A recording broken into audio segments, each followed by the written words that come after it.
na mtazamaji wetu anaitwa Zena Shabani anasema asalamu alaykum.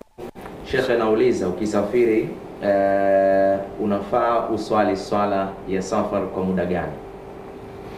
Alhamdulillah, sala ya safar mtu anatakiwa asali kwa siku ngapi? Ina khilaf baina ulama zaidi kauli ya 4 au 5, kila mmoja na ushahidi.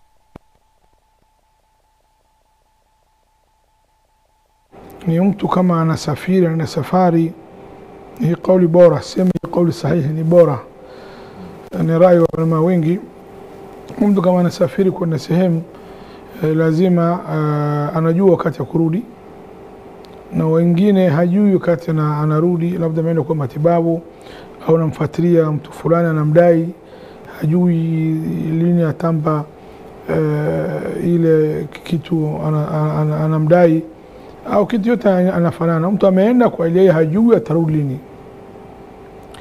Huyu mtu madama mambo yake anafuatilia na hajajua ni siku kurudi, atapunguza sala.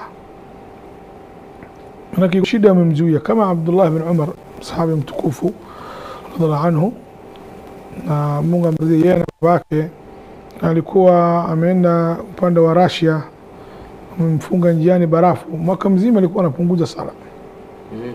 Naam. Lakini Mtume sallallahu alayhi wasallam wakati yuko Khaybar siku 20 au 21 alikuwa anapunguza sala.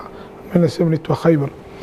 Almuhim ni hivi bora zaidi, lakini kama mtu anaenda kusoma nje, anajua mimi nakaa mwaka mzima kule nje, huyu anajua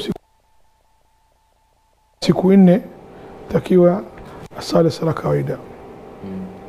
Naam, umeelewa vizuri? Nimekufahamu Sheikh.